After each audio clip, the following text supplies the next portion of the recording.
পঢ়াত মন নবহে কি কৰিব? প্ৰথমতে পঢ়াত মন বহাবৰ বাবে জানি ল'ব লাগিব যে কি কাৰণে পঢ়িছোঁ।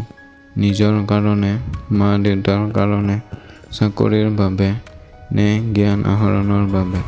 পঢ়িবৰ বাবে কাৰণ থাকিব লাগিব। 2 লক্ষ্য আৰু উদ্দেশ্য নহ'লে আমাৰ কোনো কাম কৰিব মন নাযায়। গতিকে পঢ়িবৰ বাবে কিবা নহয় কিবা লক্ষ্য আৰু উদ্দেশ্য থাকিব লাগিব। নহ'লে পঢ়াত মন নবহিব। 3 পঢ়িবৰ সময়ত আৰামত বহি আৰু বিচনাত পঢ়িব নালাগে। এনেকৈ পঢ়িলে টোপনি আহে আৰু পঢ়াত মন নবহে। পঢ়িবৰ বাবে চকী আৰু টেবুল ল'ব লাগে। চকীত বহোতে পিঠিৰ ৰাজহাড়ডাল পোন কৰি বহিব লাগে। 4 পঢ়োতে একে লেঠাৰিয়ে 3-4 ঘণ্টা বহি পঢ়াতকৈ 1 ঘণ্টাৰ মাজে মাজে 5 মিনিট সময়ৰ বাবে বিৰতি লৈ পঢ়িলে পঢ়াবোৰ মনত ৰখাত সহায় হয়। 5 এটা ছাবজেক্ট বহুত সময় ধৰি পঢ়ি থাকিলে পঢ়িব মন নোহোৱা হৈ যায়। ছাবজেক্ট সলনি কৰি পঢ়ি থাকিব লাগে। 6 এটা ঠাইতে বহু সময় পঢ়ি থাকিলেও পঢ়িব ইচ্ছা নোহোৱা হয়। ঠাই সলনি কৰি পঢ়ি থাকিলে নতুন এটা পৰিৱেশ পোৱাৰ ফলত পঢ়িব ভাল লগা হয়।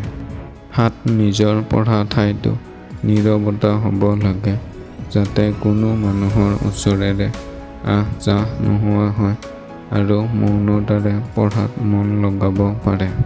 8 টোপনি লাগি থাকিলে পঢ়িব নালাগে। ভাল টোপনি এটা লৈ পঢ়িব লাগে। নহ'লে পঢ়াবোৰ মনত নাথাকে। টোপনি ইচ্ছাশক্তিৰ ওপৰতহে নিৰ্ভৰ কৰে। কম টোপনি লৈও যদি পঢ়িব পাৰিছে পঢ়ক। পঢ়াৰ সময়ত কেৱল পঢ়াত মন দিব। এটা সময়তে বেলেগ ইটো-সিটো কথা বা কামত মন নিদিব। 10 কিমান সময় পঢ়িব সেইটো নিজৰ ওপৰতহে নিৰ্ভৰ কৰে। প্ৰয়োজনীয়তাৰ ওপৰতহে পঢ়াৰ সময় নিৰ্ধাৰণ কৰিব পাৰি।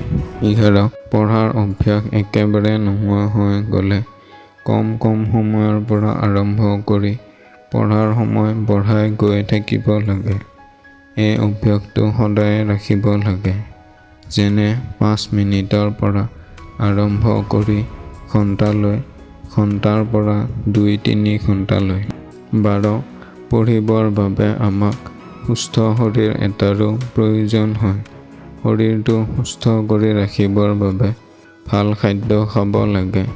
সদায়ে নোৱাৰিলেও মাজে সময়ে ব্যায়াম, যোগাসন আদি কৰিব লাগে। ভিডিঅ'টো চাই যদি ভাল লাগিল লাইক কৰিব, শ্বেয়াৰ কৰিব, চেনেলটো ছাবস্ক্ৰাইব কৰিব যাতে আগলৈ এনেকুৱা ভিডিঅ'বোৰ পাই থাকে। ধন্যবাদ।